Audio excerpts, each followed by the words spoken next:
Good evening, everybody. Welcome to the Sensing Spirituality Show with me, Iain Mason.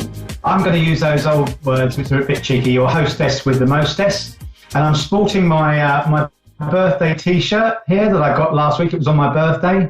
I don't know where all your cards went, but you must have held me in your thoughts. So I thank you for that.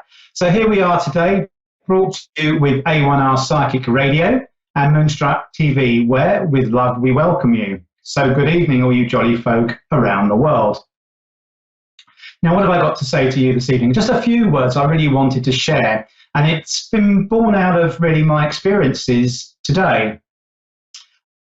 I like to talk, which is obviously one of the reasons I have a radio show, and I love people, and I love you guys more than you can probably know, which is exactly why I am here, and the show is brought to you. So I decided, how do I truly connect to my spiritual self in everyday life? Never mind all this, let it go, let it flow. But joking aside, they're all valid points. But how do I keep this sane in everyday life? No jokes. And I've come to the conclusion, like everything in life, you have to talk to yourself an awful lot. Now that might sound like a really strange thing to do, might sound a bit egoic to some of you. But the thing is, when you think about it, we're told throughout our lives what to be, what to do, what to think. Schools teach us what the government tells them to teach us. When we go to jobs, and I appreciate there's a service to be performed, but to some extent, with the less evolved companies, they tell us really what we can do, and we have our appraisals, and they tell us whether we're a good person or a bad person if we've done this or that, as they view life according to them. And depending on people's spiritual awareness and awakening, depends upon just how sound their judgments or opinions of us are. But that's exactly what they are. So you've got to keep this safe. Now, we all know we have a subconscious mind. Marissa Peer says it's like a wild black stallion, nothing can contain it. And here we are, an inexperienced horse tamer, trying to keep this black stallion on a bit of rope under control.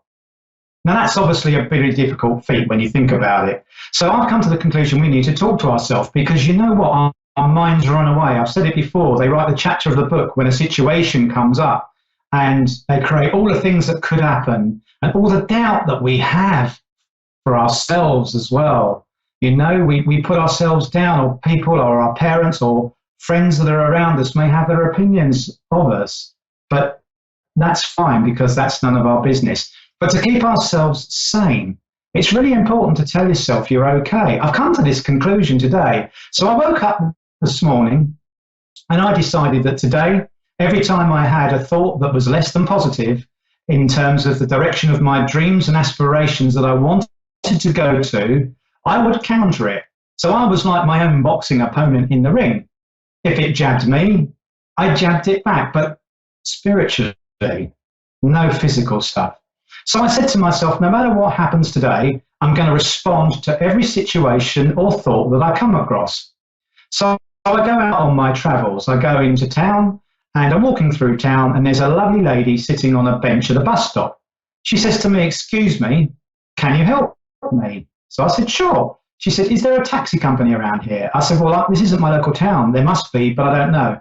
But I had the time. So I sat down next to her, looked up on the phone, long story short, rung them up, and I said, "What would you like to know?" She said, "I'd like a price for the trip." She wasn't able to afford that trip, or chose not to pay the price that was asked. And I got up to leave, and I said, "Well, good luck. I hope you get to where you need to be." She was going to the local hospital at the time, and I wasn't free to drive her, unfortunately. So as I went to go, she just sort of nodded her head, and I got about 3 steps away from her. And she went, "Young man," I loved her even more at that point. Oh, what a lovely lady. And she said, "Young man," she says, "God bless you, thank you." Now, the funny thing with that was that I actually had no expectation of a desire or a wish for thanks. I'd merely gone off because I helped someone. I was able to, I had that time. And off I popped, and at that last minute she did. Now, when I turned back round, the way that she said it, those of you who know Maya Angelou, a wonderful speaker, passed in 2014, but a lovely lady, friend of Oprah's. She sounded exactly like her. And that just really rocked me. So I thought, okay, this is going to be an interesting day. So later on, I go down the road and I'm walking the dog out in nature. And as I walk along in nature, I come across this lady who has a dog that I had from my childhood. It's a particular rare breed of dog. We struck up a conversation. Now, obviously, I'm a spiritual medium, as you know. This lady, we found out in conversation, her father passed 2 months ago. And promptly in conversation, this came up. She brought it up. She then burst into tears. I then explained what I did, and we had a little bit of a mini reading there on the bridge. And I actually gave her my details, and I said, I would like to do for you a free reading because this poor lady was naturally distraught. So I gave her my contact details and showed her where I was on Facebook. And I said, no pressure. If you do, you do. If you don't, you don't. It's an open offer. Your husband, partner, family, they can all come in. I'll come to you and I will do that reading for you because I want to show you that love is all around you. Very grateful. She hugged me and off she went. Random people. Never seen them before. Now I walked further on down the path and I then had this sort of tweeting of a bird and I looked and it was a robin. And this robin was probably about an arm's length and a half away from me. It came that close. Birds don't normally come that close, particularly robins. And those of you that are more spiritual amongst you watching this show will understand that robins are considered a spiritual sign. And it blew me away. But what an incredible experience it was that day. And so in our gift of giving, the going keeps coming back to us. I've said it before, it is so, so true. And on the way back with the dog, I had to stop at the optician's there, and I got a cracking deal on a pair of new glasses, which I might share with you later if you're behaving yourselves in another show. But what an incredible journey. So what I want to say to you is it's so important to be yourselves. There's an expression called soulpreneur, which is a variation on entrepreneur, and it's to truly discover everything.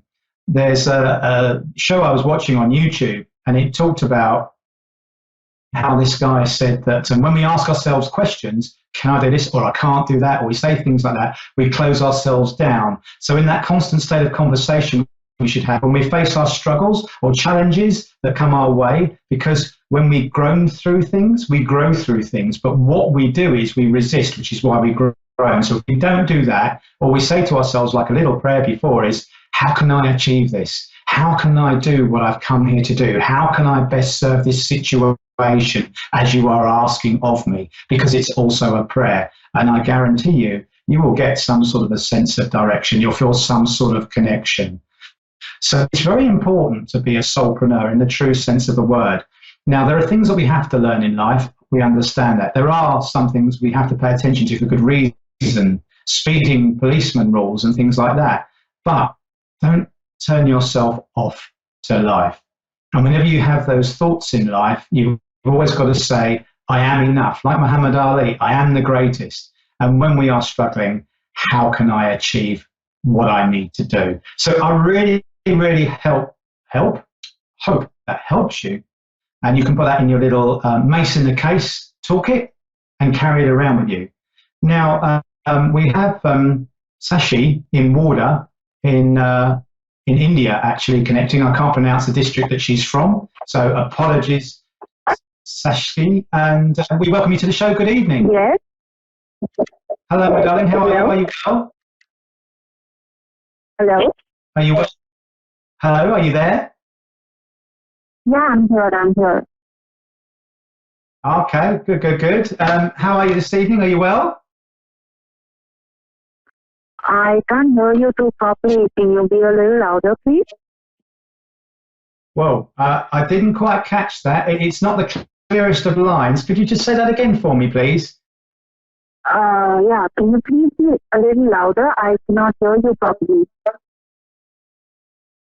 Oh, okay. All right. We're just doing a few tweaks in the studio here just to help enhance that chat.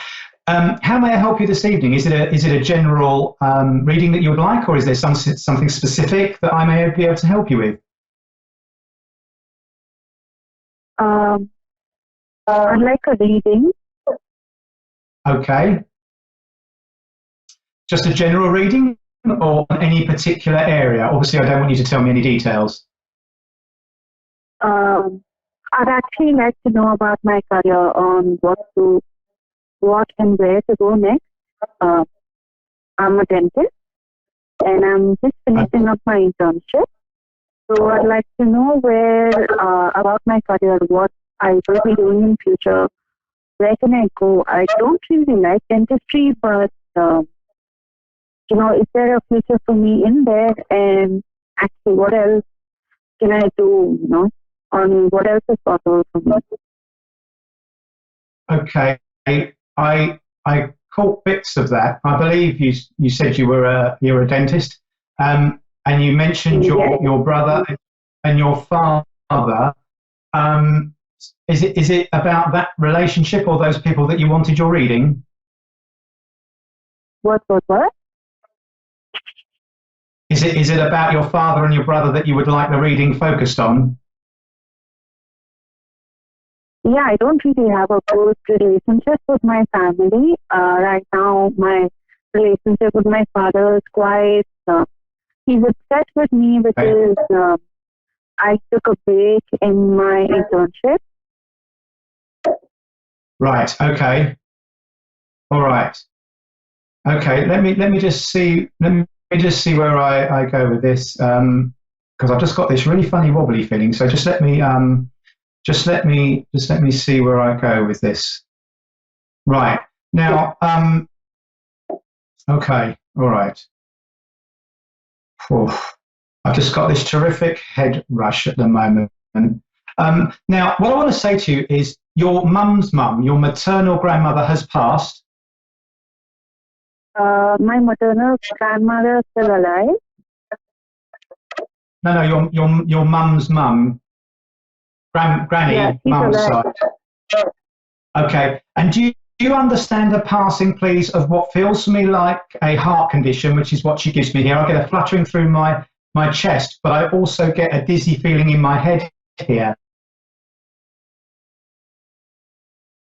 Okay. Does that make sense to you? I cannot quite hear properly what you're telling me. Oh, okay. It feels like she passes. She's given me the sensation that she passes of what is like a heart condition, but linked to like a head rush. So, like when something goes bang in the head or you get a bit dizzy, that kind of a feeling. That's how she's making me feel. And she wants to acknowledge the gentleman, dad's side of the family, that passes through lung cancer, please, because he's here too.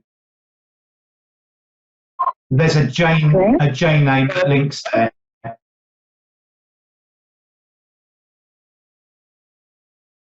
Does that make sense to you?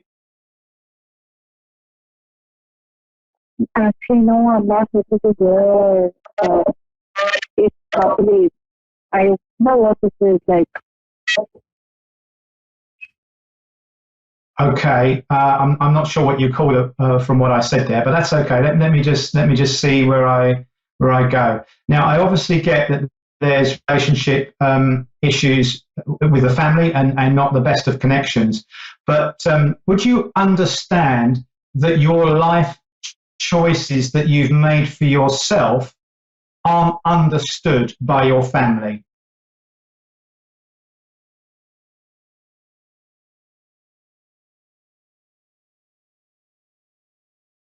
Hello?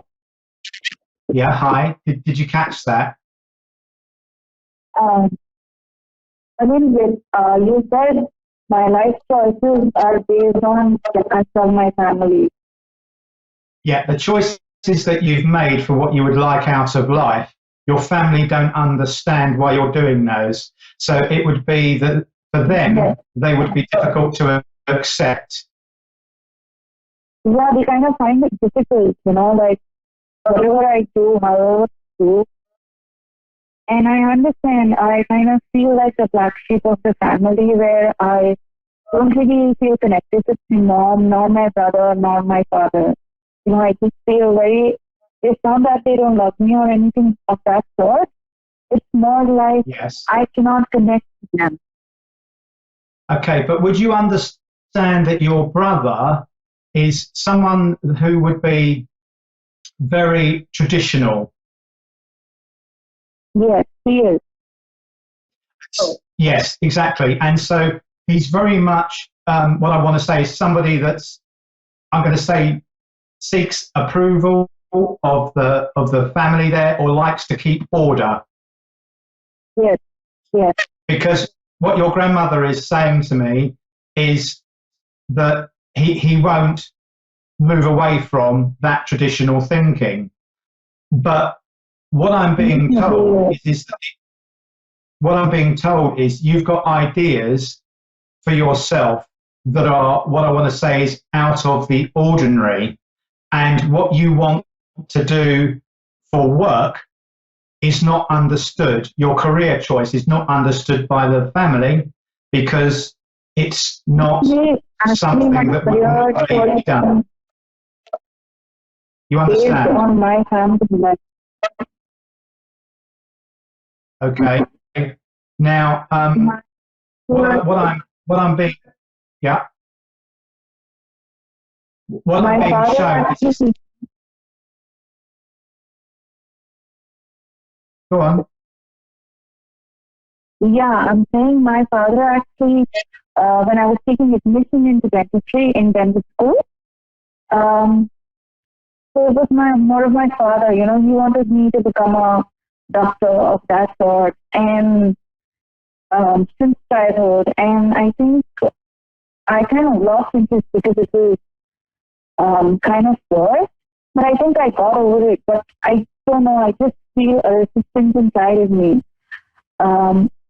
I pick up things very easily, but then I just feel very scared when I like with the dental practices. Like it's like I don't feel confident that I could be a good doctor. So I want to know where this fear is arising from. Like lately, I feel like my life is based on a lot of fear. I've made the crappiest of the crappiest choices. And it's been tough, but yesterday things worked out. And now where am I going? I want to know what to me in the future, like what can I do? Where can I go? How things will be? Yes, and what I was saying at the start there and in my introduction was you have to ask how can you achieve what you need to achieve. Because what your grandmother says is that you're very clear about where you want to go. You're very clear that I want to go straight ahead here, and I don't want to go off on the tangent that is expected of me. Because I feel for you that you're quite creative in the way that your grandmother describes it, and very entrepreneurial in your thinking yourself. So you've got lots of thoughts and ideas about what you want to do. Make sense? Can you be a little slower, please? I'm sorry, say that again. Can you speak a little slower so I can catch up, because there's a lot of echo, I think, that's coming on from your end. Oh, okay. Maybe that's just the connection. I was going to say to you that what your grandmother is saying to me is that you are very entrepreneurial in your thinking and very clear about the direction that you want to go in. And it's something that I would describe as something that you have to do, like you can't not do it because it's very much part of you. And I feel that I want to go down a non-traditional route with work. So I want to go away from the kind of doctor, dentist, lawyer thing, and I want to go down something that's more middle of the road. And perhaps more either media driven or something that involves communication or involvement with people here. Would that make sense for you? Yeah, I am quite good with communicating with my patients. Like I feel like, I could be a very good communicator. Like I can make people very easy around me, like. Yes. And I feel that you're a very good advisor, is what your grandmother's saying to me here. Very good at helping people and helping your friends. Your grandmother's saying to me, you've helped two friends with difficult situations that one was to do with bereavement and the other was a marital issue. And she said you were very good in giving them help and advice. Yeah, I do. I help my friends a lot, and they've been with me. But it's just like right now, I'm at a spot, where I'm kind of confused where things are going to go, what is for me ahead in life, am I going to be pursuing dentistry or am I going to be doing something big here? Okay, well, look, before we come to the end of the show, what I'd like to leave you with is just perhaps some thoughts for you to consider. And what I'd like to say to you is if you lie quietly and in your own time and space with your eyes shut and just tune into yourself, and if you ask yourself, how can I move myself forward in the direction of what I wish for myself? So whatever that wish is, that should help you. But I am going to have to, unfortunately, bring the show to a close now. We've run out of time here. So just tune into yourself as best you're able. And, I wish you the very best of luck with everything. I really, really do. And I'm sure if you put your mind to it, you can achieve it. So I'd like to say thank you so much for phoning into the show. It's been a pleasure speaking with you. Mine too. Thank you.